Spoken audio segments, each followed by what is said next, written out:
తెలంగాణ వ్యాప్తంగా రాత్రి ఉష్ణోగ్రతలు వేగంగా పడిపోతూ ఉన్నాయి. ఇటీవల సైక్లోన్ ప్రభావంతో రాష్ట్ర వ్యాప్తంగా మొదలైన చలి తీవ్రత క్రమంగా పెరుగుతూ వస్తోంది. ఉదయం 10 గంటలైనా వీధుల్లో మంచు తెరలు తొలగడం లేదు. సాయంత్రం 6 దాటితే పొగమంచు కమ్మేస్తుంది. రానున్న 3 రోజులు చలి తీవ్రత మరింత పెరగవచ్చని వాతావరణ శాఖ హెచ్చరించింది.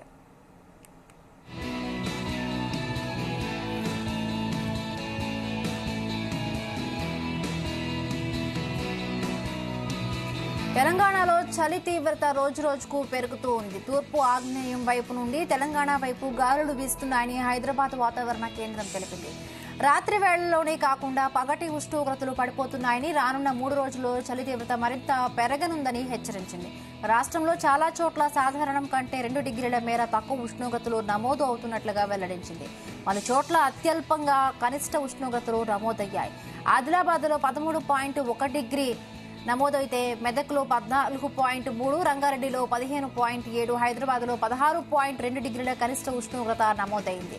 రానున్న రోజుల్లో చలి తీవ్రత మరింత పెరిగే అవకాశాలు ఉన్నట్లుగా వాతావరణ శాఖ హెచ్చరించింది.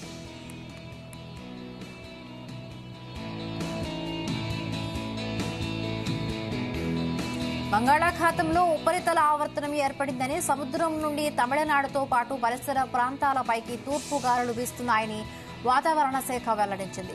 గాలుల ప్రభావంతో ఏపీలోని దక్షిణ కోస్తా, రాయలసీమలో భారీ వర్షాలు కురవనున్నట్లుగా అమరావతి వాతావరణ శాఖ అధికారులు తెలిపారు.